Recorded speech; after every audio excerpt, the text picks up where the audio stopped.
ഇന്നത്തെ ദിവസം നമ്മൾ ഡിസ്കസ് ചെയ്യുന്നത് lubrication oil used in automobile A C, അതായത് ഓട്ടോമൊബൈൽ എ സിയിൽ ഉപയോഗിക്കുന്ന ലൂബ്രിക്കേഷൻ ഓയിലുകളെ പറ്റിയാണ്. ആദ്യമായി ഇതിൽ കൊടുത്തിരിക്കുന്ന പോലെ ഹെഡിങ് എഴുതുക. അതിനുശേഷം A special type of lubrication oil is used in automobile A C. Automobile A സിയിൽ ഉപയോഗിക്കുന്നത് ഒരു പ്രത്യേക തരത്തിലുള്ള ലൂബ്രിക്കേഷൻ ഓയിലാണ്. It is used with R134A റിഫ്രിജറൻറ്റ്. R134A എന്ന റിഫ്രിജറൻറ്റ് ഉപയോഗിക്കുന്ന സിസ്റ്റത്തിലാണ് ഈ തരത്തിലുള്ള ലൂബ്രിക്കേഷൻ ഓയിൽ ഉപയോഗിക്കുന്നത്. It is known as PAG oil. PAG എന്ന് പറഞ്ഞാൽ പോളി ആൽക്കലൈൻ ഗ്ലൈക്കോൾ എന്നാണ് അതിൻ്റെ ഫുൾ ഫോം.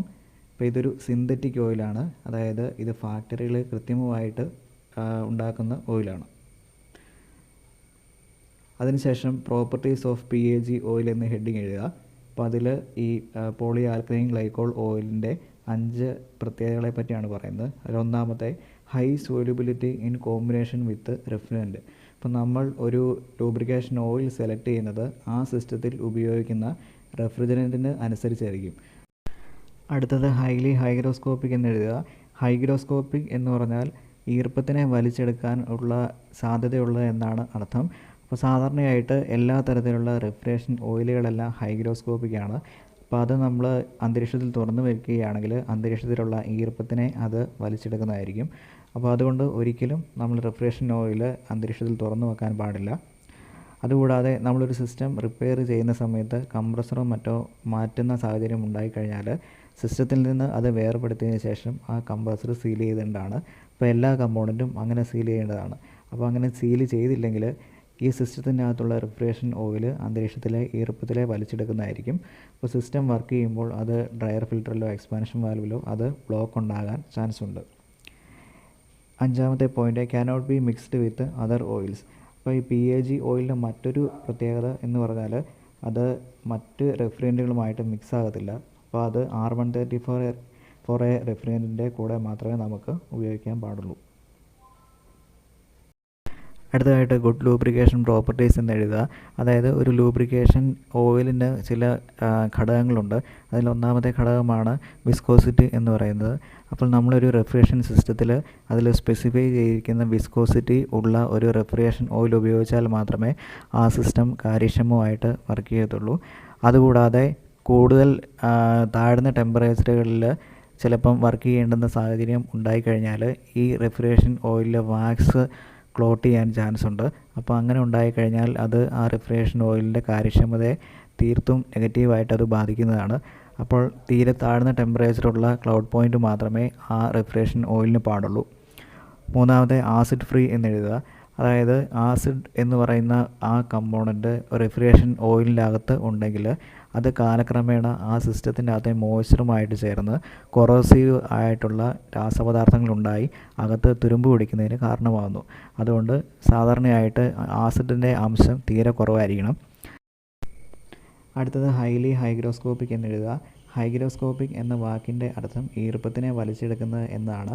അതായത് പോളി ആൽക്കലൈൻ ഗ്ലൈക്കോൾ ഓയിൽ നമ്മൾ അന്തരീക്ഷത്തിൽ തുറന്നു വെക്കുകയാണെങ്കിൽ അത് അന്തരീക്ഷത്തിലെ ഈർപ്പത്തെ അത് വലിച്ചെടുക്കുന്നതായിരിക്കും. അപ്പം ഒരു റെഫ്രിജറേഷൻ ഓയിലിൻ്റെ അകത്ത് ഈർപ്പത്തിൻ്റെ അളവുണ്ടെങ്കിൽ ആ സിസ്റ്റം വർക്ക് ചെയ്യുന്ന സമയത്ത് അത് എക്സ്പാൻഷൻ വാൽവിനോ അല്ലെങ്കിൽ ഡ്രയറിലോ ബ്ലോക്ക് ഉണ്ടാകുന്നതിനും ഐസ് ഫോർമേഷനും കാരണമാകുന്നു. അപ്പോൾ അതുകൊണ്ട് ഒരിക്കലും നമ്മൾ ഈ poly alkaline glycol oil PAG oil നമ്മൾ അന്തരീക്ഷത്തിൽ തുറന്നു വെക്കാൻ പാടില്ല. അതുകൂടാതെ നമ്മളൊരു സിസ്റ്റം സർവീസ് ചെയ്യുന്ന സമയത്ത് ഏതെങ്കിലും കമ്പോണൻറ്റ് സിസ്റ്റത്തിൽ നിന്നും വേർപെടുത്തുകയാണെങ്കിൽ അപ്പോൾ തന്നെ അതിൻ്റെ 2 എൻഡും സെല്ലോ ടേപ്പ് വെച്ചോ അല്ലെങ്കിൽ മറ്റെന്തെങ്കിലും മെത്തേഡ് വെച്ചിട്ടോ അത് അടച്ചു വെക്കേണ്ടതാണ്. അടച്ചു വെച്ചില്ലെങ്കിൽ ഈ കമ്പോണൻ്റ് അകത്തുള്ള റെഫ്രിജറേഷൻ ഓയിൽ ഈർപ്പത്തിനെ വലിച്ചെടുക്കുന്നതായിരിക്കും. അടുത്തത് 5ാമത്തെ point cannot be mixed with other oil. അപ്പോൾ പോളി ആൽക്കലൈൻ ഗ്ലൈക്കോൾ ഓയിലിൻ്റെ മറ്റൊരു പ്രധാനപ്പെട്ട സവിശേഷത എന്ന് പറയുന്നത് അത് R134A റെഫ്രിജറൻറ്റുമായി മാത്രമേ അത് മിക്സ് ആകത്തുള്ളൂ, മറ്റ് റെഫ്രിജറൻറ്റുമായിട്ട് മിക്സ് ആകത്തില്ല. അപ്പോൾ അതുകൊണ്ട് ഈ PAG ഓയിൽ R134A ഉപയോഗിക്കുന്ന സിസ്റ്റങ്ങളിൽ മാത്രമേ യൂസ് ചെയ്യാൻ സാധിക്കൂ. അടുത്തതായി വാണിംഗ് എന്ന് എഴുതുക. അപ്പം ഇതിൽ നമ്മൾ പറയാൻ ഉദ്ദേശിക്കുന്നത് പോളി ആൽക്കലൈൻ ഗ്ലൈക്കോൾ ഓയിൽ ഉപയോഗിക്കുമ്പോൾ നമ്മൾ ശ്രദ്ധിക്കേണ്ട കാര്യങ്ങളെ പറ്റിയാണ്. അപ്പോൾ അതിൽ handling of PAG and POE oil may give skin irritation. അതായത് PAG ഓയിൽ പോലെ തന്നെ നമ്മൾ കൃത്രിമമായിട്ട് ഫാക്ടറികളിൽ ഉണ്ടാക്കിയെടുക്കുന്ന മറ്റൊരു ടൈപ്പ് ഓയിലാണ് POE ഓയിൽ. അപ്പോൾ അതിനെ പോളിയോളസ്റ്റർ ഓയിൽ എന്നാണ് പറയുന്നത്. ഈ 2 റെഫ്രിജറേഷൻ ഓയിലുകളും സിന്തറ്റിക് ആണ്. അത് ഫാക്ടറിയിൽ കൃത്രിമമായിട്ട് ഉണ്ടാക്കിയെടുക്കുന്നതാണ്. അപ്പോൾ അതുകൊണ്ട് തന്നെ ഇവ നമ്മൾ ഹാൻഡിൽ ചെയ്യുമ്പോൾ നമ്മുടെ സ്കിന്നുമായിട്ട് അത് റിയാക്ട് ചെയ്യാൻ ചാൻസ് ഉണ്ട്. സ്കിന്നിന് ഇറിറ്റേഷൻ ഉണ്ടാകാൻ സാധ്യതയുണ്ട്. Must use neoprene gloves and wash your hands before take eatable or drinkable. അതായത് ഇത്തരം റെഫ്രിജറേഷൻ ഓയിലുകൾ നമ്മൾ ഹാൻഡിൽ ചെയ്യുമ്പോൾ നമ്മുടെ കയ്യിൽ നിയോപ്രിൻ ഗ്ലൗസ് ഉണ്ടായിരിക്കണം 2 കൈയിലും. അതുമല്ല, നമ്മൾ അതിൽ കൈകാര്യം ചെയ്ത് കഴിഞ്ഞതിന് ശേഷം എന്തെങ്കിലും ആഹാര സാധനങ്ങൾ കഴിക്കുകയാണെങ്കിൽ കൈ വൃത്തിയായി കഴുകിയതിന് ശേഷം മാത്രം കഴിക്കുക. കാരണം ഇത്തരം ഓയിലുകൾ നമ്മുടെ വയറിനുള്ളിൽ എത്തിക്കഴിഞ്ഞാൽ അത് പല ടൈപ്പിലുള്ള അലർജിക്ക് കാരണമാവും. Also PAG and POE lubricants may damage paint, plastic parts, belts and hoses. So take care while handling. അതുകൂടാതെ ഈ PAG അല്ലെങ്കിൽ POE ലൂബ്രിക്കൻസ് ഡാമേജ് ആക്കുന്നത് പെയിൻറ്റ് അടിച്ച സർഫസുകൾ, കൂടാതെ പ്ലാസ്റ്റിക് പാർട്സ്, ബെൽറ്റുകൾ, കൂടാതെ കണക്റ്റിംഗ് ഹോസ്. അപ്പോൾ ഇത്തരം സാധനങ്ങൾക്കെല്ലാം ഈ ടൈപ്പിലുള്ള ഓയിൽ ഡാമേജ് വരുത്തുന്നതായിരിക്കും.